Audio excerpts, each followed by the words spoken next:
यीशु मसीह के नाम से आपका हम स्वागत करते हैं। இந்த மாதத்திலும் கூட நாம் கர்த்தருடைய வார்த்தையை தியானிக்கலாம். इस शाम के समय में भी हम परमेश्वर के वचन को ध्यान करें। தேவனுடைய ஜனங்கள் கூடுகிற எல்லா வேளையிலும் கர்த்தர் நம்ம மத்தியில் இருக்கிறார். परमेश्वर के लोग इकट्ठे होने वाले हर एक समय में परमेश्वर हमारे साथ है। பழைய ஏற்பாட்டில் முதலாவது தேவனுடைய ஜனங்கள் கூடுகிற ஒரு இடம். पुराने नियम में पहला परमेश्वर के लोग इकट्ठा होने का स्थान था। எந்த இடத்துல கூடுதாங்க? कौन से जगह पर इकट्ठे हुए? அநேகர் கூடின இடம் இஸ்ரவேல் ஜனங்கள் தான் கூடுதாங்க. बहुत सारे लोग इकट्ठे हुए, जो स्थान वो इजरायली लोग है। ஆனா அதுக்கு முந்தி ஒவ்வொரு குடும்பங்களிலும் தான் தேவன் தனித்தனியாக சந்தித்து பேசுகிறார். पहले बहुत सारे परिवारों में परमेश्वर अलग अलग होकर बातें किया। நிறைய குடும்பங்கள்ல கர்த்தர் தன்னுடைய சித்தத்தை வெளிப்படுத்துகிறார். बहुत सारे परिवारों में परमेश्वर ने अपनी मर्जी को प्रकट की। யோசேப்புட்டெல்லாம் தேவன் நேரடியாக பேசின மாதிரி இல்ல. यूसुफ के पास परमेश्वर सीधे बात किया ऐसा नहीं लगता। அவனுடைய இருதயத்துல தேவன் உணர்த்தினார், பேசினார்.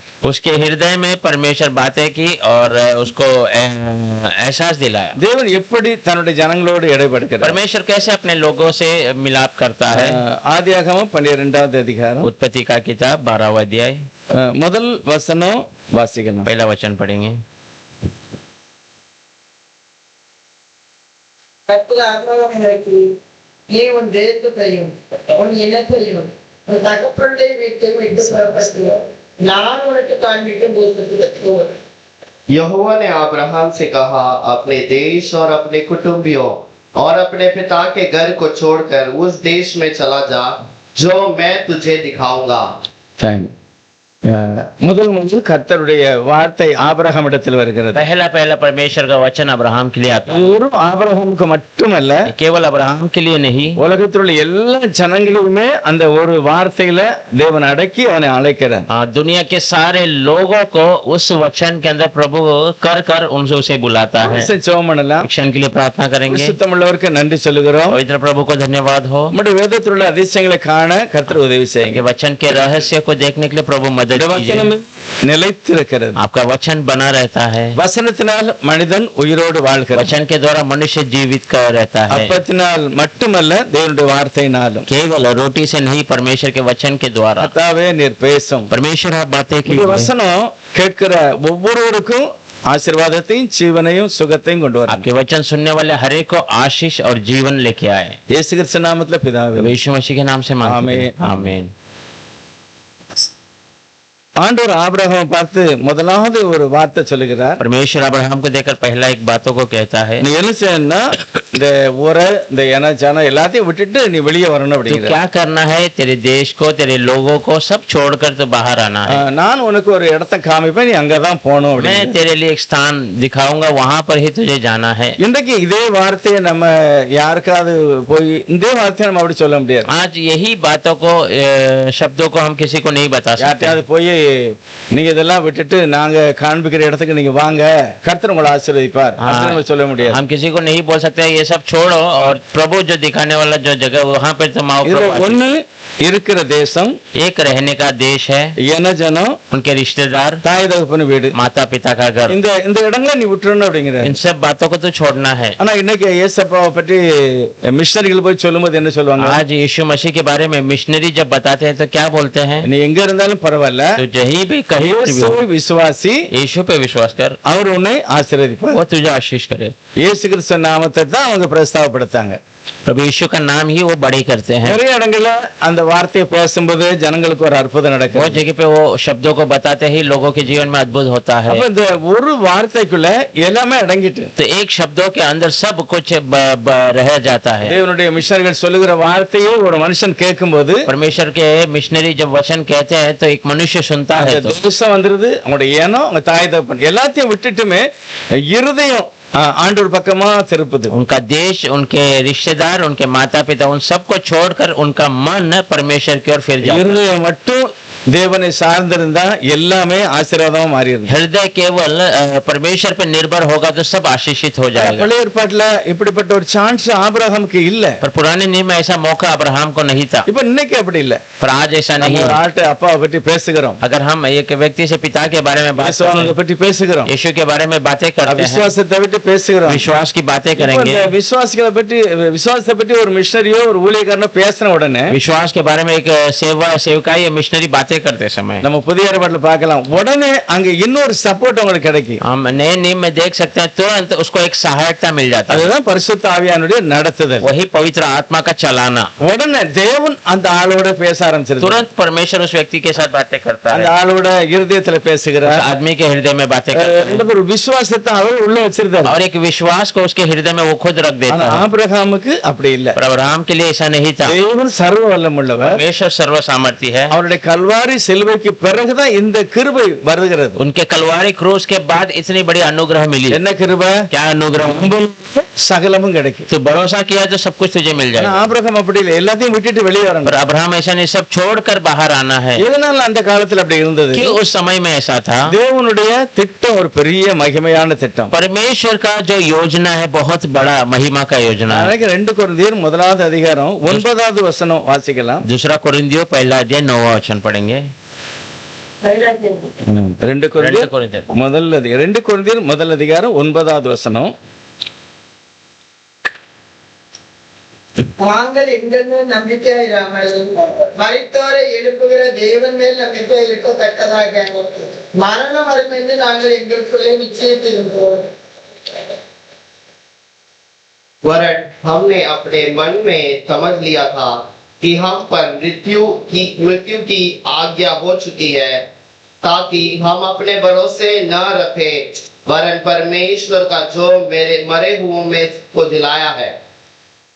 அதாவது பவுலுடைய ஒரு செய்தி ஜனங்களுக்கு சொல்லும்போது நாங்கள் சொல்லுகிற வார்த்தை வல்லமையுள்ளதுதான். पौल का एक संदेश जब हम दूसरों को बताते हैं, हम जो कहने वाली बातें सामर्थ्य है, இது எங்களுடைய நம்பிக்கையில் நாங்க சொல்லல. ये हमारे भरोसे पे हम नहीं कहते। அவர் எங்களோட கூட இருக்கிறாரு. वो हमारे साथ है। அவர் அதனால கண்டிப்பா நான் சொல்லிட்டு ஒருவேளை உங்களுக்கு தெளிவான காரியத்தை நான் சொல்லாட்டாலும், अगर मैं आपको कह कर भी वो आपको साफ तरीके से समझ नहीं आया तो भी முழுமையான ஒரு வெளிப்பாடை அவரே உங்களுக்கு தருவார். परिपूर्ण एक प्रकटीकरण परमेश्वर स्वयं आपको देगा। அப்படிப்பட்ட நம்பிக்கை எல்லா அதாவது நம்ம ஊழியக்காரங்களுக்கு இருந்தது. ऐसा एक भरोसा सेवक को था। என்னைக்கும் அப்படிதான். आज भी ऐसे ही நம்ம है। கொஞ்சம் பேசலாம், हम थोड़े बातें कर सकते हैं, ரெண்டாவது நம்ம ஜெபம் பண்ணலாம், फिर हम प्रार्थना करें। ஆவியானவர் அந்த ஆளை சரி பண்ணிடுவார். पवित्र आत्मा उस व्यक्ति को सही कर ஆனா देगा। அவங்களுடைய காலத்துல அப்படி இல்ல. पर पुराने समय में ऐसा नहीं था। அவங்களுக்கு உடனே பரிசுத்தனுடைய சப்போர்ட் எல்லாம் கிடைக்கல. उनको तुरंत पवित्र आत्मा का अगुवाई नहीं मिला। ஆண்டவர் தான் பேசணும். परमेश्वर ही बातें அவர் करना। சொன்னதை இவர் உடனே கேள்விப்படிஞ்சு ஊரை விட்டு வெளியே வந்தாச்சு. और सुनते वो कहते ही उसने तुरंत गांव खाली कर वो बाहर आ गया। வந்து நிறைய காரியங்களை தேவனுக்கு பிரியமா செய்கிறாரு. हाँ, बाहर आकर बहुत सारी बातों को परमेश्वर के पसंद की कार्य ஆபிரகாம் பிரியம் இல்லாததையும் செய்கிறாரு. अब्राहम न पसंद वाली बातों को भी करता है। எதுக்காக? क्यों? கல்வாரி சிலுவையில கிறிஸ்துவின் ரத்தம் சிந்தப்பட்ட பிறகுதான் कलवारी क्रूस में यीशु मसीह का लहू गिराया जाने के बाद भी தேவனுடைய கிருபையை, அதாவது ஆவியின் அபிஷேகத்தை ஒரு ஜனம் பெற்றுக்கொள்ளுது. परमेश्वर का अनुग्रह या आत्मा का अभिषेक एक जन लोग पा लेते हैं। அது இது கிருபையின் காலம். वो अनुग्रह का समय है ये। அந்த காலத்துல அப்படிப்பட்ட கிருபை உங்களுக்கு இல்ல. पर उस समय में ऐसा अनुग्रह समय नहीं था। இன்னைக்கு ரொம்ப ஆசீர்வாதம். आज बहुत आशीष है। எந்த ஒரு மனுஷனானாலும் சரி, कोई भी मनुष्य क्यों ना हो, அப்படியே தெய்வ சமூகத்துல மன உடைந்து ஜெபித்தா சூழ்நிலை டக்குன்னு மாறுது. परमेश्वर की उपस्थिति में मन टूट कर प्रार्थना करेगा तो सुर परिस्थिति बदलता ஒரே है। ஒரு காரியம், கிறிஸ்து தன்னையே நமக்காக ஒப்பு கொடுத்தார். एक ही कारण है, मसीह हमारे लिए अपने आप को देना। அப்படி அவர் ஒப்பு கொடுத்திருக்கிறார். ऐसे उसने दे दिया है। பைபிள் சொல்லுது நமக்காக ஒரு பரிந்து பேசுகிறார். बाइबल बताती है हमारे लिए वो जो है वकालत करता है। என்ன பரிந்து பேசுவாரு? क्या वकालत करता है? ஆண்டவரே அவன் தப்பு பண்ணிட்டான், அவனை மன்னிங்க அப்படின்னா சொல்லுவாரு? प्रभु उसने गलत किया, उसे क्षमा करो, ऐसा कहता होगा? அப்படியெல்லாம் அப்படி சொல்ல மாட்டார். ऐसा नहीं कहेगा। அது எப்படி சொல்ல முடியும்? ऐसा कैसा कह எப்படி सकते? பரிந்து பேசுகிறார்? कैसे वकालत करता है? என்னுடைய எல்லா அக்கிரமங்களையும் நான் சுமந்திருக்கிறேன், इसके सारे अधर्म को मैंने उठा लिया है, உங்களை நான் பரிசுத்தப்படுத்தி इनको இருக்கிறேன். मैंने पवित्र कर दिया है। இதை தெய்வம் சொல்லும் போது நமக்கு ஒரு சப்போர்ட் ये கிடைக்கிறது. प्रभु कहते समय हमें एक जो है सहायक ஒரு मिलता है, உணர்வு நமக்கு கர்த்தர் தருகிறார். एक एहसास प्रभु हमें देता है। அந்த உணர்வு தான் நம்மளை தேவனோடு நடத்துகிறது. वो एहसास ही हमें परमेश्वर के ओर चलाता है। பவுல் சொல்லும்போது தேவனுடைய ஆவியினாலே நீங்க நடத்தப்பட்டால், पौल कहते समय परमेश्वर की आत्मा से आप चलाए जाए तो உண்மையிலே நீங்க என்ன செய்வீங்க? உலகத்துக்கு விலகி இருப்பீங்க, निश्चय आप दुनिया से दूर रहेंगे, தேவனுடைய பிள்ளைகளா இருப்பீங்க. परमेश्वर के बच्चे बने रहेंगे। இது நமக்கு சொல்லுகிறாரு. ये हमारे लिए कहता है। ஆபிரகாம்ட்ட அப்படி எல்லாம் சொல்லல. और अब्राहम से ऐसा नहीं நீ कहा, தேவனுடைய ஆவியின்படி நடத்தப்பட்டால் அப்படின்னு சொல்லல. परमेश्वर की आत्मा से चलाया जाए तो ऐसा नहीं कहा। நிறைய காரியங்களை அவங்க தியாகம் பண்ணாங்க. बहुत सारी बातों को उन्होंने त्याग कर ஒரு दिया। இடத்தை விட்டுட்டு போறது ரொம்ப கஷ்டம். एक एक जगह को छोड़कर नए जगह में जाना बहुत சுபாஷ் நகர் तकलीफ है। காலி பண்ணி நிறைய பேர் போயிட்டாங்க. सुभाष नगर खाली करके बहुत लोग चले गए। நிறைய பேருக்கு வசதியா இருந்தவங்களுக்கு பரவாயில்ல.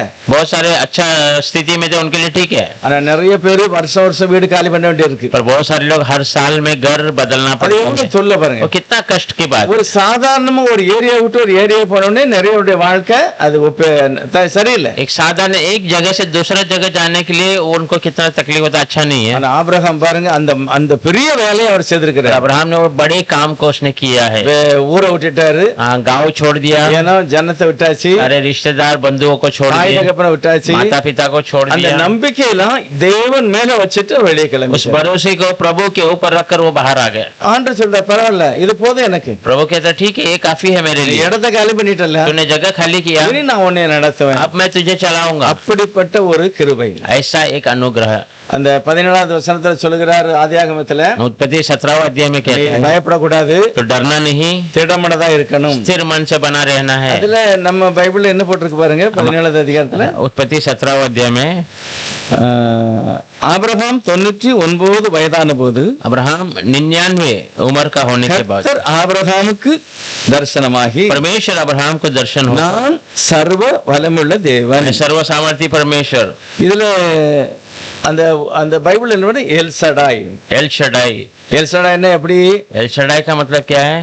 எல்சடாய்க்கு மத்தலப் வந்து एल शडाई का मतलब है ஒரு ஒரு தாய் முதல் ஒரு குழந்தை பெற்றிருக்கா. एक माँ ने पहला बच्चे को जन्म दिया। அந்த குழந்தைக்கு மேல எவ்வளவு அன்பு வச்சு அந்த குழந்தைய மார்போடு அணைச்சு கொள்வாளோ, वो बच्चे पे इतना प्रेम रखकर उसे अपने सीने से लगा लेगा, तो அதே குணத்தை உடையவர்னு அர்த்தம். वो गुण से भरा हुआ है, ऐसा யாரு? मतलब। தேவன். कौन? परमेश्वर। அம்மா எப்படி பிள்ளைய அணைச்சுக்கிடுவாளோ அப்படி நான் உன்னை அணைச்சுக்கிடுவேன். एक माँ जैसे बच्चे को सीने से लगाती है, वैसा मैं तुझे सीने से लगा।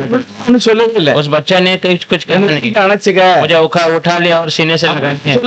ऐसा उस बच्चे ने नहीं அப்படி कहा। சொல்ல எல்சடாய் தேவன் அந்த குழந்தையை அணைத்துக் கொள்வார். அதான் என்ன செய்தார்? बिना बोले ही वो कर लेता है, वही एल शडाई परमेश्वर हमें सीने से लगा लेता है। 99 வயசாச்சு, अब 99 उम्र का होगा। ஒரு வாக்கு கொடுக்கிறாரு, परमेश्वर ऐसा ஒரு वाग्दान, தாயை போல நான் उन्னை एक பிடிச்சுக்கிடுவேன். माँ के समान मैं तुम्हें संभाल लूंगा। இப்ப இது ஆபிரகாமுக்கு மட்டுமில்ல, அதே போல விசுவாசம் உள்ள எல்லாருக்குமே இந்த வாக்கு தத்தம். ये अब्राहम को केवल नहीं, उस पर से विश्वास करने वाले सारे लोगों को ये वाग्दान है। தெய்வம் அம்மா மாதிரி நம்ம பாத்துக்கிட்டாரா? परमेश्वर माँ के समान मुझे देख लेगा क्या? ஆமா, தாவீது சொல்றாரு, ஆமா தாய் தகப்பனை விட்டாலும் சரி நான் உன்னை விட மாட்டேன். हाँ, दाऊद कहता है माँ पिताजी छोड़ देंगे तो भी वो नहीं छोड़ेगा। என்ன சொல்றாரு? திக்கில்லாத திசை தெரியாத ஜனங்களையும் நான் ஆதரிக்கிறேன். और कहता है कि जो भटके हुए लोगों को भी मैं सहारा दूंगा, வழி இல்லாதவர்களுக்கும் நான் பாதுகாப்பு जिसका கொடுக்கிறேன். कोई रास्ता नहीं है उसको मैं सुरक्षा அப்ப நம்ம दूंगा। முதலாவது ஆபிரகாம் இதெல்லாம் புரிஞ்சுக்கிட்டாரு. ஓ தெய்வம் இப்படியா?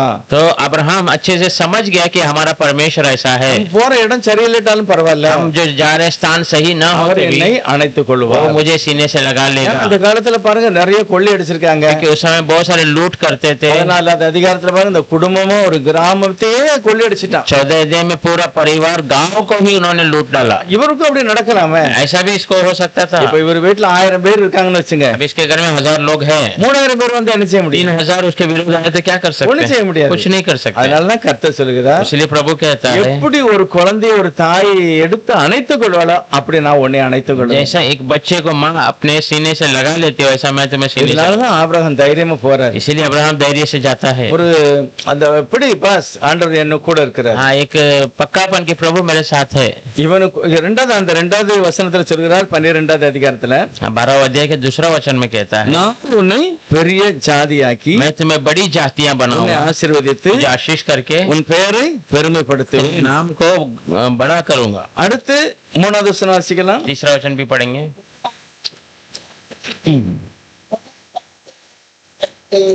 பூமியில் வந்ததுள்ள உனக்குள் ஆசீர்வதிக்கப்பட்டவர்கள் जो तुझे आशीर्वाद दे उन्हें मैं आशीष दूंगा, और जो तुझे कोसे उसे मैं शाप दूंगा, और भूमंडल के सारे कुल तेरे द्वारा आशीषित पाएंगे। இப்ப இந்த வசனம் சொல்லும்போது நம்ம எல்லாமே உண்மையில அங்க போயிட்டோம் அந்த உள்ள ये वचन कहते समय सच में हम सब उनके अंदर चले ஆசீர்வதிக்கிறவளை ஆசீர்வதிப்பேன், तुझे आशीष पे आशीष करूंगा, சபிக்கிறவளை சபிப்பேன். तुझे जो कोसते हैं श्राप करते हैं उन्हें मैं श्राप அதுக்கு அடுத்த करूंगा। பாயிண்ட் பாருங்க, उसके बाद देखिए பூமியில் உள்ள வம்சம் எல்லா பாசகாரங்களையும் நான் ஆசீர்வதிப்பேன். भूमि के भूमंडल के सारे कुल के लोगों को तेल द्वारा मैं आशीष அமெரிக்காரங்க எல்லாமே வந்துட்டு करूंगा। हाँ, भारत देश हो अमेरिका हो कोई भी हो आगे सब நம்ம பிறக்க முன்னல நம்ம ஆண்டவர் ஏற்றுக்கொள்ளும்டாலே ஆபிரகாம் சொல்லிட்டாரு, हम जन्म लेने के पहले प्रभु को स्वीकारने के पहले ही अब्राहम நீ को समझ மட்டும் गए। வந்தா போதும் ஒன்னே வச்சு எல்லாருமே நான் விடுதலை செய்வேன், तू ஆசீர்வதிப்பேன். केवल आए तो काफी है, तुझे रखकर सारे लोगों को मैं छुड़ाऊंगा, आशीष அப்போ करूंगा। ஒரு நம்பிக்கையான மனுஷன் ஆபிரகாம். एक भरोसामंद व्यक्ति अब्राहम, அவர் குடும்பம் மட்டும் இல்ல, उसका एक परिवार केवल नहीं, நம்ம எல்லாத்தையும் ஒப்பிட்டு பேசுகிறார் हम கர்த்தர். सबको वहाँ मिलाकर बताता है परमेश्वर। தீமோத்தேயு 2 தீமோத்தேயு அதிகாரத்துல दूसरा तीमोथेयु की किताब में முதல் அதிகாரம் 6வது வசனம் 2 पहले अध्याय, தீமோத்தேயு दूसरा तीमोथेयु पहला अध्याय 6वां वचन।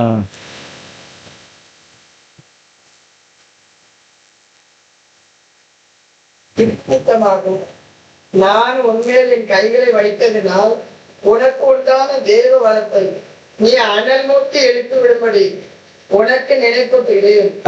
இந்தியில வாசிக்கும். इस कारण मैं तुझे सीधा शुद्धि दिलाता हूँ कि तू परमेश्वर के उस वरदान को जो मेरे हाथ रखने के द्वारा तुझे मिला है प्रज्वलित होकर कर दे। இப்ப சொல்ற நான் கை வைத்து ஜெபம் பண்ணும்போது உனக்கு ஒரு ஆசீர்வாதம் கிடைச்சது, ஒரு gift கிடைச்சது உனக்கு. कहता है मैं हाथ रखकर जब ने प्रार्थना किया तो तुझे एक आशीष मिला है। தீமோத்தேயு ஞாபகம் இருக்கா? तीमोथेयु तुझे याद है? அந்த ஆசீர்வாதத்தை நீ இழந்துட கூடாது. उस आशीष को तुझे खोना नहीं। ஜெபம் பண்ணனா அனல் முட்டி அதை எழுப்பணும் அப்படிங்க. और तो प्रार्थना करेगा तो उसे और उकसा कर बढ़ा அது सकता है। வாசிக்கும் போது என்னதான் அப்படிப்பட்ட ஆசீர்வாதம். उसे पढ़ते समय क्या वो आशीष है?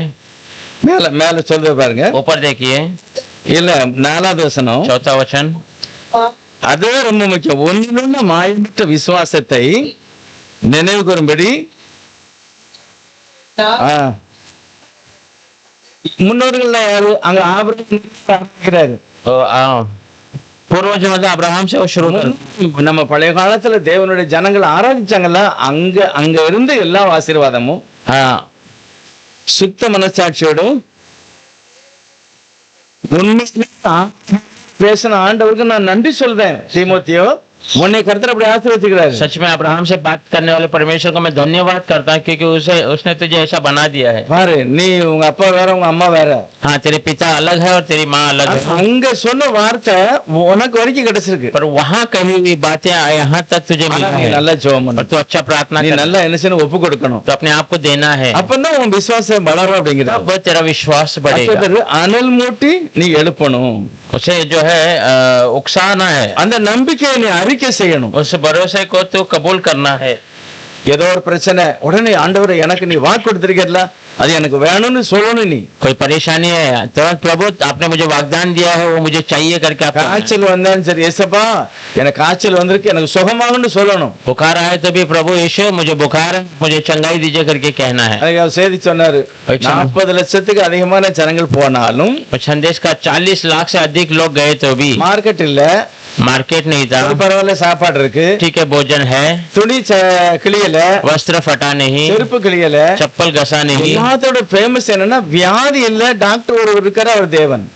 और सबसे बड़ा ये है बीमारी नहीं है और वहाँ पर डॉक्टर एक ही है वो मसीह परमेश्वर। நம்ம முன்னோர்கள் தெய்வம் இருக்காருல்ல, அவர் எல்லாமே இருக்கு, அவர்தான். हमारा पूज्य परमेश्वर वो सब कुछ सबके लिए है, அதனால உன்னுடைய நம்பிக்கைய நீ வளர்க்கணும். इसलिए तेरे भरोसे को तो बढ़ाना है।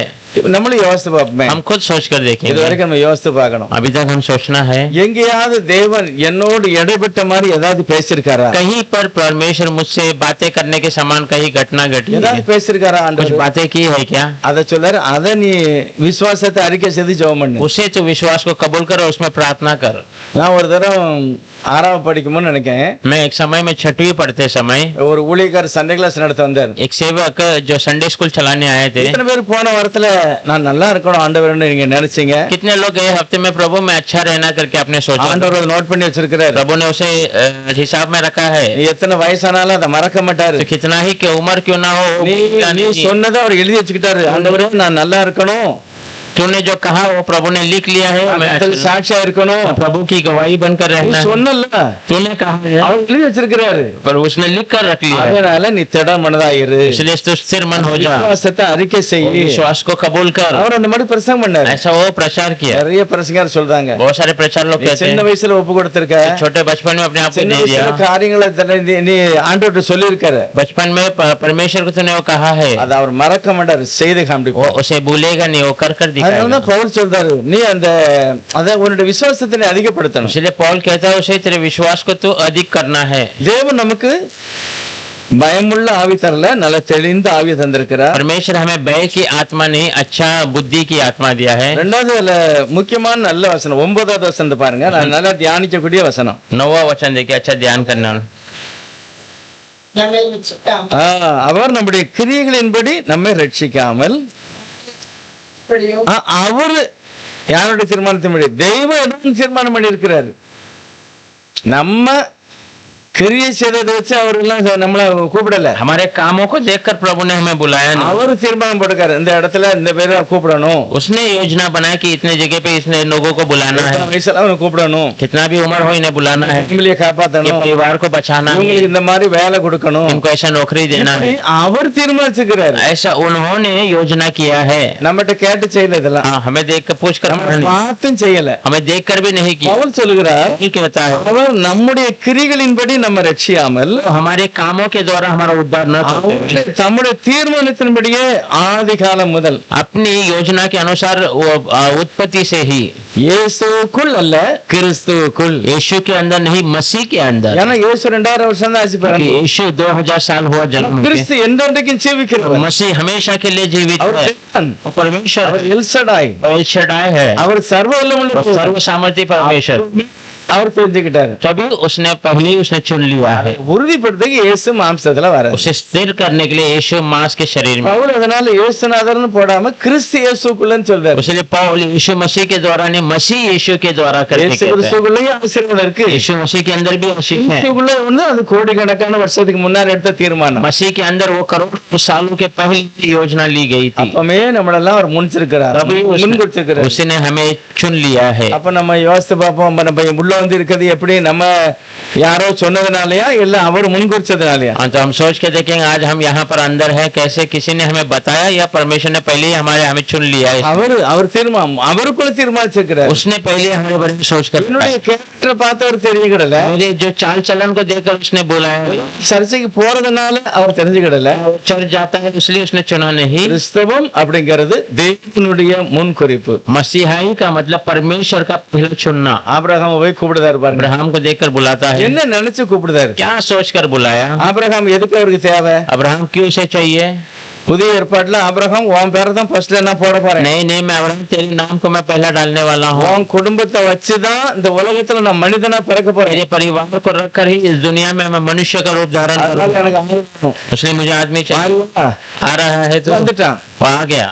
அடுத்து பாக்குறாரு, दूसरा देखता है, உனக்கு ஒரு குழந்தை தருவேன், फिर एक बेटा दूंगा, அந்த சந்ததியை நான் उस ஆசீர்வதிப்பேன், संतान को मैं आशीष करूंगा, याकूब। याकूब, அந்த குடும்பத்தை நான் उस ஆசீர்வதிப்பேன். परिवार को मैं आशीष அதே करूंगा। வம்சத்துலதான் தேவன் மாம்சத்துல பிறக்க. वही वंश में परमेश्वर मास में रूप धारण कर। தேவனுடைய தீர்மானம் எப்படி இருக்கு பாருங்க. परमेश्वर की योजना कैसी है? உலகத்தோட்டத்துக்கு முந்தையே दुनिया उत्पन्न होने के पहले ही ஒவ்வொரு தேவனுடைய ஜனங்களையும் தமக்குள்ளாக அவர் தீர்மானித்தார். हर एक परमेश्वर के लोगों को अपने अंदर वो नियुक्त करता அது है। அனாதி தீர்மானம். वो अनंत काल का योजना है। அது அவர் சித்தம் வச்சு கூப்பிட்டிருக்காரு. वो उसने मर्जी लगाकर हमें बुलाया है।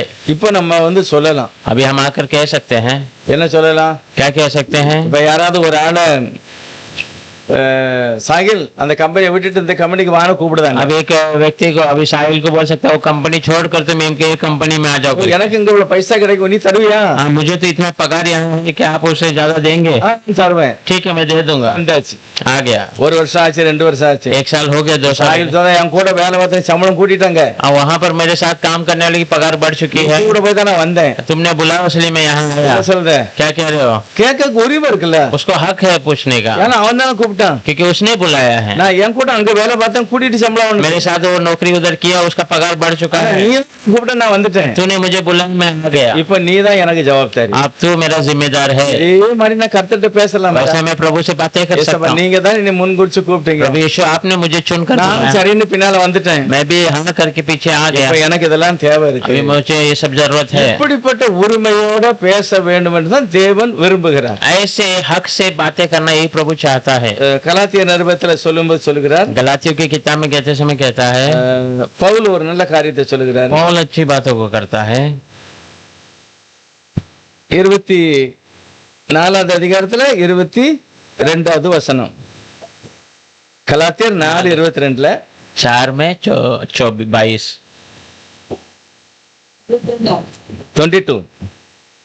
ஆபிரகாமுக்கு 2 குமாரர் இருந்தார்கள். செடி எடுத்து ஒருவன் அடிமையாக பிறந்தவன், ஒருவன் தியாகினம் உள்ளவன். यह लिखा है कि अब्राहम के 2 पुत्र हुए, एक दासी थे और एक स्वतंत्र स्त्री थे। எதனால கர்த்தர் இந்த வார்த்தையை சொல்லுகிறாரு? क्यों प्रभु ये बातों को कहता है? யார்கிட்ட பேசுகிறாரு? किससे बातें करता है? பவுல்கிட்ட சொல்றாரு, पौल से कहता है। கலாத்திய சபையில சொல்றாரு. गलाती कलीसिया இங்க में பாருங்க, ஆபிரகாமுக்கு 2 பிள்ளை. देखो, अब्राहम को 2 बच्चे हैं। ஒரு குழந்தை தேவன் சொல்லி பிறந்தது. एक बच्चा परमेश्वर ने कहा वो ऐसा ஆனா जन्म, ஒரு குழந்தை ஆபிரகாமே தீர்மானம் பண்ணி பிறந்துச்சு. और एक बच्चा अब्राहम खुद नियुक्त करके वो जिसका जन्म हो இப்ப गया। கலாத்திய சபையை பத்தி சொல்லுகிறாரு, गलाती कलीसिया में देकर के நீங்க எல்லாம் சபைக்குள்ள வந்துட்டீங்க, आप सब कलीसिया में आ गए हैं, ஆனா உங்களுக்குள்ள ஒரு பிரச்சனை இருக்கு. पर आपके अंदर एक परेशानी है। திரும்பவும் ஆபிரகாமுடைய வேலைக்காரி பிள்ளை மாதிரி ஆக பாக்கீங்களா? आप फिर से अब्राहम के नौकर के बच्चे के समान बनना चाहते இல்ல, हैं, ஆபிரகாமுக்கு பிறந்த சொந்த பிள்ளையா இருக்க விரும்புறியா? अब्राहम के खुद के बच्चे के समान होना चाहते हैं। இதைத்தான் சொல்லுகிறாருங்க. यही बातों को बताता है। நீங்க என்னத்தை படிக்கீங்க? आप क्या कर रहे हैं? இயேசுநாதர் சொன்னதை நம்ப போறியா? यीशु ने कहा उसमें भरोसा இல்ல करेंगे, யூதர்கள் சொல்லுகிற ஏதோ ஒரு காரியத்தை நம்ப போறியா? यहूदी कहने वाले कोई बातों को आप भरोसा करने, ஏதோ ஒரு சபை என்னமோ சொல்லுகிறது, कोई कलीसिया कुछ तो कह रही है, நான் தங்கம்லாம் கடத்தினாதான் நீ சரி வருவ, हाँ, सोना सब निकालोगे तब तुम सही होगे, டி ஷர்ட் தான் சரி வருவ, चश्मा लोगे तो सही होगे। இப்படி ஏதோ ஒரு காரியத்தை சொல்லுதாங்க. ऐसा कुछ नई बातों को बता रहे हैं। தப்பு இல்ல, वो सब गलत नहीं है, ரட்சிப்புக்கு வழி என்னது? पर उद्धार का रास्ता क्या அவருடைய है? அழைப்புக்கு நான் செவி கொடுத்து உள்ள போகணும். उसके बुलाहट को मैं कान देकर अंदर जाना அதை है, நம்பி அறிக்கை செய்யணும். उसे भरोसा कर कबूल करना है। அதுக்கப்புறம் நம்ம என்ன செய்யலாம்? இன்னும் ஆண்டவரே நான் நகை கலத்தேன், நான் நல்ல ட்ரெஸ் போடுவேன், இதெல்லாம் நம்ம சொல்லி போறது தவறே இல்ல, நல்லது. उसके बाद हम आगे की बातें, मैं प्रभु मैं सोना निकाल दूंगा, अच्छा वस्त्र बने, ये सब हम कह के जाएंगे, अच्छी बात ஃபர்ஸ்ட் है। கர்த்தர் சொல்ற இருக்கபடியே வா. पहले परमेश्वर बोलता है जैसा तू है वैसे ही आ जा। கலாத்திய சபையில கொஞ்சம் பிரச்சனை பண்ணுதாங்க. गलाती कलीसिया में थोड़ा परेशानी करते நாங்க हैं, அப்படியெல்லாம் இருக்கணும்னு விரும்புகிறோம். हम ऐसा रहना चाहते हैं, அப்பதான் நாங்க பரலோகத்துக்கு போக முடியுமா? तब हम स्वर्ग जा सकते हैं। பவுலையா நீங்க சொன்ன பிரசங்கம் முழு பிரசங்கம் இல்ல. पौल आपने जो कहा वो पूरा प्रचार नहीं है, பிரசங்கத்துல கொஞ்சம் குறை இருக்கு. आपके प्रचार में थोड़ी कमियां அதனால हैं। அன்னைக்கு ஒரு ஆள் வந்து சொன்னாரு கொஞ்சம் வித்தியாசமா उस இருக்கு. दिन उस भाई ने आके प्रचार दिया, थोड़ा अलग था। அப்பதான் பவுல் கோபமா பேசுறாரு. तब पौल क्रोधित होकर बातें ஐயோ करते हैं। நான் சொன்னது முழுமையான சுவிசேஷம். मैंने जो कहा वो परिपूर्ण सुसमाचार, உனக்காக கர்த்தர் எல்லாம் செய்திருக்கிறார். मेरे लिए तो प्रभु ने सब कुछ कर உன் दिया, பேருங்க இருக்கு. मेरे नाम நீ அதனால விசுவாசத்தை விட்டு விலகாத तो அப்படிங்கிறார். इसीलिए विश्वास से दूर मत हो जाना, விசுவாசத்துல நீ நிலைத்திருக்கணும், विश्वास में तो बने रहना, நீ நடக்கணும். परमेश्वर की संगति में இன்னும் चलना, நிறைய ஒரு காரியத்தை சொல்லுகிறார். और बहुत सारी बातों को बताता है। விசுவாசத்தினாலதான் நீ பிழைக்க முடியும். विश्वास के द्वारा ही तो बचाया जाएगा। தேவனுடைய அந்த தெரிந்து கொள்ளுதலை பற்றி அவர் சொல்லுகிறார். परमेश्वर के चुनावटी के बारे में कहता है। இன்னும் கூட மத்தேயு சுவிசேஷம் मत्ती का सुसमाचार 6வது அதிகாரம் 6वां अध्याय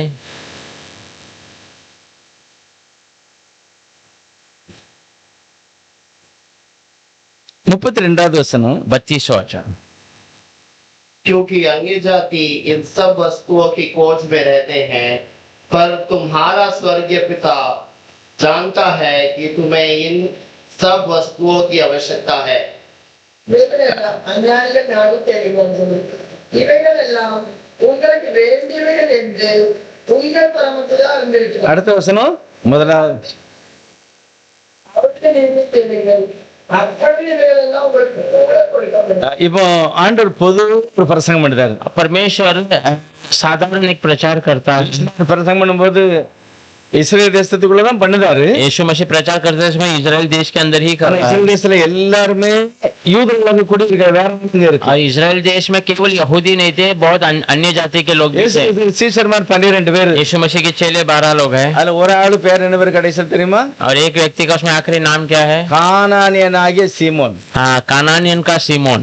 அவன் கானான் ஊர்ல இருந்து வந்தானா இல்ல கானானிய ஜாதியில இருந்து வந்திருக்கானா? वो कानान गांव से आया था क्या कानान के जात से आया था? அந்த சந்ததியில இருந்தே வந்திருக்கான். वो संतान से आया है, அவனையும் ஏத்துக்கிட்டாரு. उसे भी प्रभु ने स्वीकारा। இயேசுநாதர் ஊழியத்துல எல்லாரையும் அவர் சொல்லுகிறாரு, तो यीशु मसीह की सेवकाई में सबको कहता என்னை है, நம்பாதவன் அஞ்ஞானி, मुझे भरोसा न करने वाला अनजान है। அவன் மாதிரி எல்லாம் நீ ஜெபம் பண்ணும்போது வளரக்கூடாது. उसके समान तो प्रार्थना करते समय जो बकना नहीं है। ஃபர்ஸ்ட் தேவ ராஜ்யத்தை நீ தேடணும். पहला परमेश्वर के राज्य को ढूंढना है, வேற எல்லாமே நான் கூட கொடுப்பேன் அப்படிங்கிறது. बाद में सब मैं तुम्हें साथ में दे दूंगा। ஃபர்ஸ்ட் நாம் கிறிஸ்துவுக்கு இடம் கொடுக்கணும். पहला में मसीह को स्थान देना है। இன்னைக்கு எத்தனையோ ஊழியக்காரங்க சொல்றாங்க, आज कितने ही सेवक लोग कहते हैं, ஆரம்ப காலத்துல எங்க தாய் தகப்பன் சொன்னது எங்களுக்கு வருத்தமா இருந்தது. शुरुआत में हमारी माता पिता ने जो कहा हमें थोड़ा जो है बुरा लगा। பைபிள் வாசின்னு சொன்னாங்க, बाइबल पढ़ने का, ஜெபம் பண்ண சொன்னாங்க, प्रार्थना करने का, சர்ச்சுக்கு போகணும்னு சொன்னாங்க. कलीसिया जाओ இது कहा, நல்லா இல்ல. ये सब अच्छा नहीं ஆனா लगा। நாங்க அப்படி வளர்ந்ததுனால पर हम वैसे बड़े इसीलिए இப்ப अनेகருக்கு நாங்க வெளிச்சமாக இருக்கிறோம், बहुत सारे लोगों के लिए हम उजाला बने हैं, சாட்சியா இருக்கிறோம். हम गवाही बने हुए हैं। அதெல்லாம் இந்த டாக்டர் புஷ்பராஜ்னு ஒரு ஊழியக்காரர் இருக்காரு, डॉक्टर पुष्परा करके एक सेवक है, நல்ல வயசாளி பாருங்க. एक अच्छा उम्र वाला व्यक्ति, இன்னைக்கும் அந்த ஆரம்பத்துல உள்ள ஃபெய்த் இருக்குல்ல, அதே நம்பிக்கையில தான் இருக்காரு. आज भी वो शुरुआत का विश्वास में ही बना हुआ है। ஒரு நாள் கூட யாரும் அவரை குற்றப்படுத்த முடியாது, இந்த மாதிரி இருந்தியா இப்படின்னு சொல்லவே முடியாது. कोई भी एक दिन भी कोई उसे दोष नहीं लगा सकता, पहला तो ऐसा था अभी ऐसा हो गया करके। அடுத்தது அடிப்படை என்னுடைய தாய் தகப்பனுடைய வார்த்தைக்கு நான் கீழ்ப்படிந்தேன்.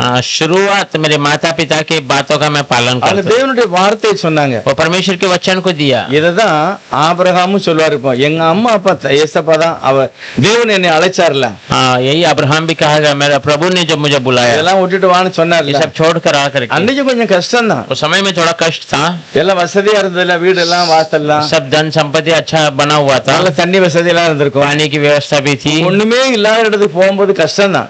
अनजान जगह पे जाना कष्ट की बात है, ஆனா அவர் நம்பி நான் வந்ததுனால पर उस पर भरोसा करके அவர் मैंने என்னோடு கூட वो இருக்கிறார். मेरे साथ था। இப்ப ஆபிரகாமோட இருந்த தேவன் தான் நம்மளோடு கூட இருக்கிறார். अब्राहम के साथ परमेश्वर जो था वो हमारे साथ, அவர் சர்வ வல்லமுள்ள தேவன். वो सर्वसम्मति परमेश्वर। சகரியா புஸ்தகத்துல ஒரு வசனம் இருக்கு பாருங்க, जकरिया के किताब में एक वचन है, சகரியா 3வது அதிகாரத்துல जकरिया 3रा अध्याय 9வது வசனம். 9वां वचन। இதோ நான் யோசுவாவுக்கு முன்பாக வைத்த கல், இந்த ஒரே கல்லின் மேல் 7 கண்களும் வைக்கப்பட்டிருக்கிறது. இதோ நான் அதன் திட்ட வேலையை நிறைவேற்றி இந்த தேசத்தில் அக்கிரமத்தை ஒரே நாளில் நீக்கி போடுவேன் என்று தேரையின் கர்த்தர். उस पत्थर को देखो जिससे मैंने यहोशू के आगे रखा था, उस एक ही पत्थर के ऊपर 7 आंखें बनी हैं। सेनाओं के यहोवा की यह वाणी है, देख मैं उस पत्थर पर खोद देता हूँ और इससे देश के अधर्म को एक ही दिन में दूर कर दूंगा। இதே வசனத்தை பேதுரு கூட இதே வார்த்தை ரெண்டையும் நம்ம சேர்ந்து வாசிக்கணும். पतरस भी यही बातों को कहता है, और एक वचन भी हम साथ में पढ़ेंगे इसी का। இதே வார்த்தையை தான் பேதுரு சொல்லுகிறார். यही बातों को पतरस कहता है, 2வது அதிகாரத்துல 6வது வசனம், 1 பேதுருல पहला पतरस 2रा अध्याय 6वां அந்த वचन। 2 வசனத்தை கொஞ்சம் பாருங்க. அந்தபடியே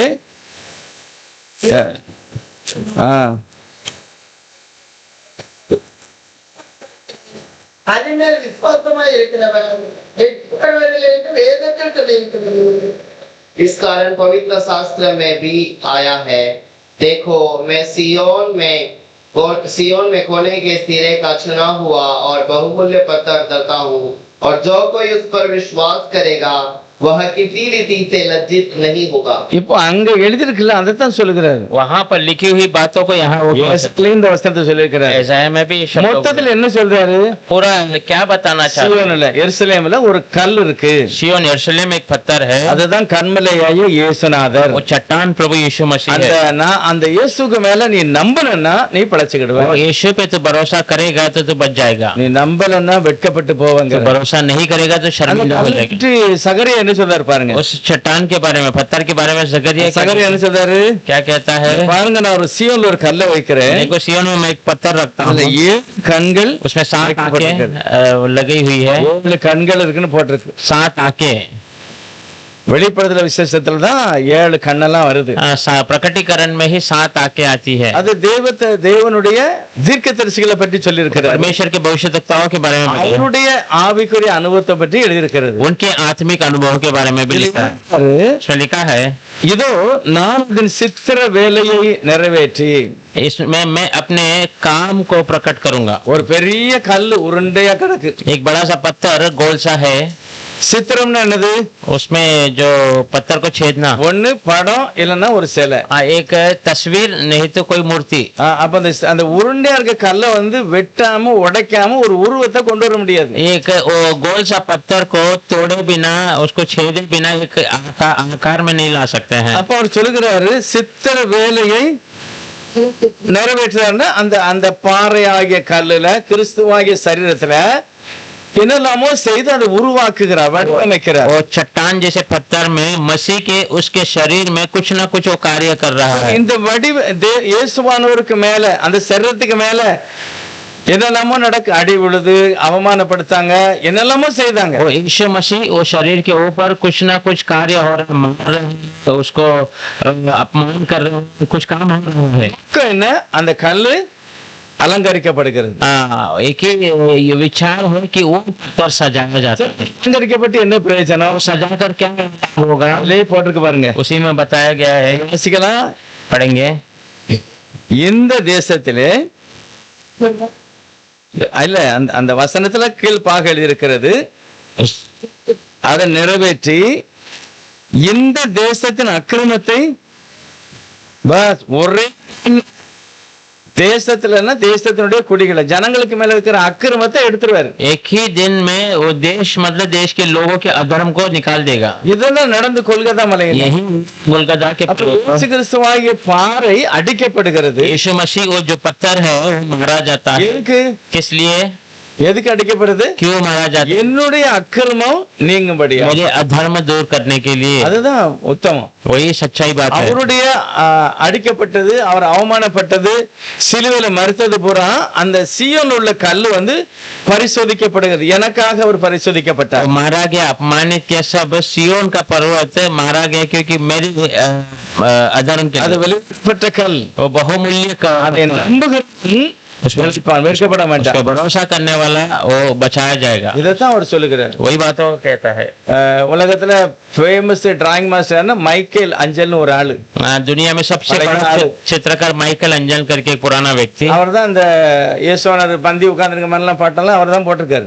यीशु मसीह जो मेज में बैठकर जो भोजन करने का सब चित्र उन्होंने डाला है. எல்லாம் கற்பனை கதை தான். वो सब ऐसे काल्पनिक बातें हैं. அவர் ஒரு முறை என்ன செய்தார், மோசேனுடைய சிலை இருக்கு பாருங்க. वो एक समय में मूसा का जो मूर्ति बनाया, கற்பனை பண்ணி மோசையை ஒரு நல்ல கல் சிலை மாதிரி அடிச்சிட்டாரு. ऐसे कल्पना कर कर कर मूसा का एक मूर्ति बना दिया. அவர் பார்க்காரு மோசையினுடைய, அவர் கற்பனை பண்ணி மோசை இப்படிதான் இருப்பாருன்னு அடிச்சாச்சு. वो ऐसे कल्पना कर कर मूसा ऐसे ही रहा होगा करके उसने चित्र बना दिया. கையில ஊழி இருக்கு, ஒரு கையில சுத்தியல், एक हाथों में हथौड़ी है, फिनिश பண்ணணும்னு எல்லாம் ஃபினிஷ் பண்ணிட்டே இருக்காரு. कुछ कहीं पर सही करना है करके सब कर रहा है. எல்லாம் பண்ணிட்டு இருக்காரு. सब हो गया है. ஆச்சரியமா பார்க்கறாங்க. लोग आश्चर्य देख रहे हैं. அவட்ட கேட்டாங்க, இது எப்படி எப்படி எப்படி வந்தது? और पूछ रहे हैं लोग, ये सब कैसा कैसा आया, எப்படி செய்த நீ? आपने कैसे किया? அவர் சொல்றாரு, இந்த மோசே சிலை உள்ள இருந்தது. वो मूसा का जो मूर्ति है पहले अंदर था, ஆனா எது தேவையில்லையோ அதெல்லாம் நான் கொத்தி கொத்தி எடுத்துட்டேன். और उसके अंदर उसके ऊपर से जो जो जरूरत नहीं थी उसको मैंने छेद छेद करके निकाल दिया. எல்லாம் வெளியே எடுத்தாச்சு, மோசே வெளியே வந்துச்சு. सब उसको मैंने बेकार चीज को निकाला तो मूसा बाहर आ गया. உண்மையா? वो सही बात है. ஒரு கரையில உண்மைனாலும் பிரயாசப்பட்டிருக்கு. एक सही जगह पे सच्चा है तो भी उसके लिए प्रयास किया गया. கண்ணு, அந்த மூக்கு, அந்த தாடி எல்லாம் கரெக்ட் பண்ணலன்னா மோச உருவம் வராது. वो आंखें, वो नाक को दाढ़ी सब सही नहीं करेंगे तो मूसा का चित्र नहीं आएगा. அப்ப அந்த சித்திர வேலையை நிறைவேற்றுகிறார் இயேசுவான். वो इस चित्र के काम को पूरा करता है यीशु मसीह.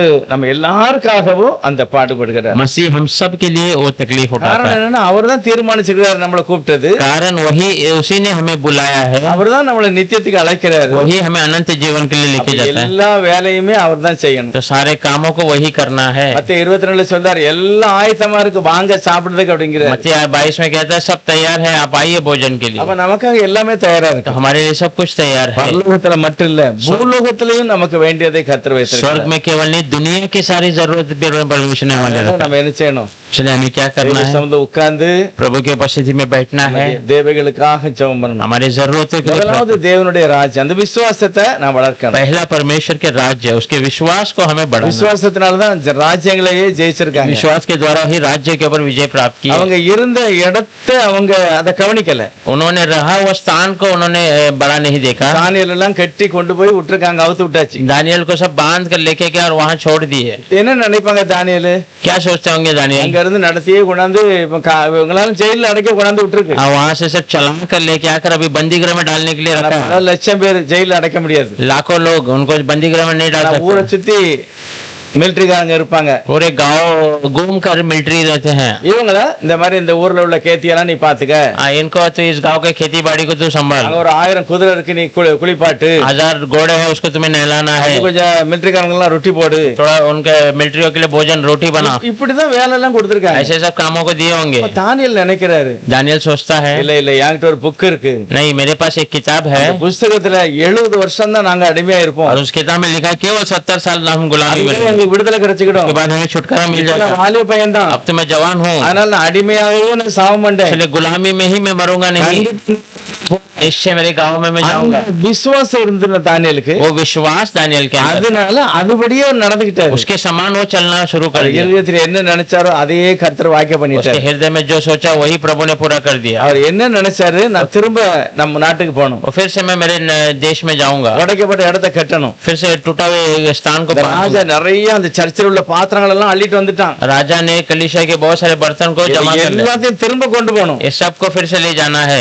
இந்த வாஞ்சதான் அவர்கிட்ட இருந்தது, यही आशा था उसके अंदर, அப்படியே நடந்துச்சு. वैसे ही हो गया। உண்மையிலே தேவன் தம்முடைய ஜனங்களுடைய தீர்மானத்தை அவர் நிறைவேற்றுகிறார். निश्चय परमेश्वर अपने लोगों के जो है बातों को पूरा कर कर देता है। யாக்கோபு கூட அப்படிதான் சொல்லுகிறார், याकूब भी ऐसे कहता है, எப்படியாவது என் ஜனம் எல்லாரும் கானானுக்கு வரணும், कैसे भी मेरे लोग पूरा कानान में आना है। தைரியமா இருங்க, கர்த்தர் ஒரு நாள் வருவார், धैर्य में रहिए, परमेश्वर एक दिन आएगा। வரும்போது நம்ம எல்லாரும் போயிடலாம். और आते समय हम सब एक दिन எல்லா चलेंगे। தேவ ஜனங்களுடைய நம்பிக்கை அப்படிதான் இருந்தது. सारे परमेश्वर के लोगों के भरोसा ऐसे ही थे। சூழ்நிலையெல்லாம் அவங்க பார்க்கல, परिस्थितियों को उन्होंने எப்படி देखा, இருந்துட்டு போட்டோம், कैसे भी हो தேவன் சொன்னது செய்வார். परमेश्वर हमारे लिए जो किया उस सो कहा है। தீமோத்தேயுல வசன வாஸ்தம் பாருங்க, कीमती में एक वचन हमने पढ़ा था, அவர் நம்முடைய கிரியைகளை பார்த்து ரட்சிக்காமல் उन्होंने हमारे कामों को देखकर उद्धार नहीं அவருடைய किया, தீர்மானத்தின்படி நம்மளை அழைச்சிருக்கார். उसकी योजना के अनुसार हमें बुलाया है। என்ன தீர்மானிச்சிருப்பார் நம்மளை பற்றி? क्या योजना किया हमारे बारे में? அவருடைய தீர்மானம் எல்லாமே சக்சஸ், அது வெற்றி தான். उसकी योजना सब जो है सक्सेस है, वो विजय ही है। உதவாதவனே உதவ வச்சிருவாரு, बेकार को भी वो जो है लाभदायक बना देता है। நம்மளையும் கண்டிப்பா அவர் என்ன செய்வாரு, तो हमें भी निश्चय वो क्या करता है, தெரிந்து கொண்ட நோக்கத்தை கர்த்தர் நிறைவேற்றுவார். चुने हुए विचारों को परमेश्वर पूरा करता है। ஆபிரகாம் ஃபர்ஸ்ட் அதுக்கு கீழ்ப்படிஞ்சிட்டாரு, अब्राहम पहले उसका पालन कर அதுக்கு दिया, கர்த்தருடைய வார்த்தை சப்போர்ட் பண்ணுது. प्रभु का वचन उसके लिए मदद करता இப்ப है। சொல்றாரு அதே சந்ததியில கிறிஸ்து வருகிறார். अब कहता है वही संतान में मसीह आ रहा है। ஆபிரகாமால முடியாத புறாத்தையும் இயேசுநாதர் செய்து முடிச்சார். अब्राहम से न होने वाली बातें सब यीशु मसीह ने कर दिया। இயேசு கிறிஸ்து என்ன சொன்னார் ஆபிரகாம்ட்ட? यीशु मसीह ने अब्राहम से क्या कहा? உனக்குள்ள உலகத்தில் உள்ள எல்லா வம்சத்தையும் நான் ஆசீர்வதிப்பேன். तेरे अंदर दुनिया के सारे वंश को मैं आशीष அதுக்கு करूंगा। ஆபிரகாம் ஒண்ணும் பிரயாசப்படல, और उसके लिए अब्राहम कोई बड़ा प्रयास नहीं किया, பிரயாசப்பட்டதெல்லாம் வாக்கு கொடுத்தவர் தான். प्रयास करने वाला पूरा वाग्दान देने वाला இயேசுநாதர் தான் பிரயாசப்பட்டார். यीशु मसीह ही उसके लिए प्रयास அவருடைய किया। பிரயாசத்தினால தான் நம்ம எல்லாரும் அவருடைய ஏற்றுக்கொண்டோம். उसके प्रयास के द्वारा हम सब उसे स्वीकार लिए, விசுவாசம் வந்துட்டு विश्वास आ गया இன்னும் முற்றுமுடியா நம்மளை ஆசீர்வதிப்பார். और आखिरी तक हमें आशीष நம்ம करेगा। எல்லாரும் தேவனுடைய ராஜ்யத்துக்கு போகணும், हम सब परमेश्वर के राज्य में அவருடைய जाना है, சத்தத்தை கேட்கணும், उसकी आवाज को सुनना है, அதுதான் ஒரு பெரிய பாக்கியம். वही एक बड़ा सौभाग्य है। கர்த்தர் அப்படிப்பட்ட மகிமையான அந்த விசுவாசத்தை என்ன செய்யணும், நம்முடைய வாழ்க்கையில வளர்க்கணும். परमेश्वर से महिमा का विश्वास हमारे जीवन में बढ़ाना है। கர்த்தர் நம்மளை ஆசீர்வதிப்பார். प्रभु हमें आशीष நம்ம करेगा। ஜெபம் பண்ணலாம், प्रार्थना करेंगे। ஜெபம் பண்ணலாம். ஏசப்பா எங்களுக்கு அப்படிப்பட்ட விசுவாச வாழ்க்கையை தாருங்க. प्रभु यीशु हमें ऐसे विश्वास का நீங்க जीवन, தானே எங்களை அழைச்சீங்க, आपने ही तो हमें நீங்க बुलाया, தானே எங்களை தெரிஞ்சு கொண்டீங்க. आपने ही हमें चुना है। எனக்கு வைக்கப்பட்ட ஆசீர்வாதம் எனக்கு வேணும், मेरे लिए रखा हुआ आशीष मुझे எனக்கு चाहिए, வர வேண்டிய அந்த ஆரோக்கியம் எனக்கு வேணும். मुझे आने वाली चंगाई वो मुझे चाहिए। ஜெபம் பண்ணலாம். எல்லாரும் ஜெபம் பண்ணலாம். सब प्रार्थना करेंगे। స్తోత్రం స్తోత్రం స్తోత్రం सब धन्यवाद करेंगे आमीन हालेलुया స్తోత్రం कितना अच्छा वचन प्रभु ने हमें दिया है స్తుతి ఆండవరు परमेश्वर वचनों के द्वारा ही हमसे बातें करता है आमीन। हालेलुया స్తోత్రం और वचन में हमने देखा है कि परमेश्वर ने हमें बुलाया है हालेलुया आमीन बुलाने वाले को हमें देखना जरूरी है हालेलुया स्तोत्र। अब्राहम ने बुलाने वाले को पहचान लिया था हालेलुया स्तोत्र। और आखिरी तक वो उसे चला कर ले आया हालेलुया आज हमें यहाँ पर बुलाने वाला सर्व सामर्थ्य परमेश्वर प्रभु यीशु हालेलुया वो जैसे हमने वचन में देखा वो पत्थर उसको उन्होंने सजाया था उनको बनाया था उसके बाद उसके अंदर एक अद्भुत बातों को देख सकते हैं हालेलुया वैसे यीशु आकर हमारे लिए मारा जाने के वजह से हमारे लिए उस सारी बातों को अपने शरीर में लेने के वजह से हालेलुया। हमें एक बड़ा सा उद्धार मिल गया हालेलुया हालेलुया धन्यवाद करेंगे प्रभु को जैसे हमने वचन में देखा कि पहला परमेश्वर के राज्य और उसकी धार्मिकता की खोज हालेलुया हालेलुया धन्यवाद धन्यवाद करते हैं प्रभु आमीन आमीन हालेलुया हम इस ये दुनिया के नहीं है ऐसा आपका वचन कहता है आमीन हम आपके संगति में रहने वाले लोग हैं प्रभु हालेलुया आपके वचन कितना परमेश्वर अद्भुत है परमेश्वर आपका वचन हमारे लिए रोशनी है धन्यवाद करते हैं प्रभु आमीन इस सुंदर समय के लिए परमेश्वर आपके वचन को सुनने के लिए हमारे कानों को अपने धन्य किया उसके धन्यवाद करते हैं प्रभु ये वचन परमेश्वर अच्छे जमीन में गिरने वाली बीज के समान परमेश्वर हमारे मन में बसे रहे प्रभु हमारी विचार परमेश्वर हम आपके लिए बने हुए हैं प्रभु हमारा विचार हम आपके आगमन में तैयारी में आना है परमेश्वर हमारा विचार में हमेशा परमेश्वर हम आपके कार्य को करना है परमेश्वर दुनियादारी की बातें नहीं परंतु पहला आपके राज्य और आपकी धार्मिकता की खोज में ही हम परमेश्वर बढ़ते रहे प्रभु धन्यवाद करते हैं प्रभु धन्यवाद करते हैं परमेश्वर हम वचन में देखे हैं स्तोत्रम स्तोत्रम अब्राहम ने बिना सोचे समझे आपकी बातों को सुनकर आ गए प्रभु और कहीं पर भी हम देखते नहीं कि उसे बड़ी तकलीफ या कुछ हुई हर प्रकार की आशीषों से आपने उसे तृप्त किया परमेश्वर विश्वास का पिता इस नाम से आपने उसे आशीष किया प्रभु धन्यवाद करते हैं प्रभु इस समय में भी परमेश्वर आपके वचन के द्वारा हमारे अंदर जो विश्वास को अपने बढ़ा उसे धन्यवाद करते हैं परमेश्वर हमारा परमेश्वर हर एक दुनिया के हर एक बातों को विश्वास के द्वारा हम प्राप्त करने के लिए हमें मदद कीजिए परमेश्वर क्योंकि बुलाने वाला आप है परमेश्वर धन्यवाद करते हैं आए हुए हर एक भाई बहनों को प्रभु यीशु मसीह के नाम से हम आशीष करते हैं परमेश्वर परमेश्वर उनका परमेश्वर जहां पर भी हम जाएं परमेश्वर आपके नाम की महिमा होते रहे परमेश्वर अपने आप को नम्रता से आपके हाथों में देते हैं सारा आदर महिमा हमारे प्यारे मसीह प्रभु यीशु मसीह के पवित्र नाम को देते हैं आमीन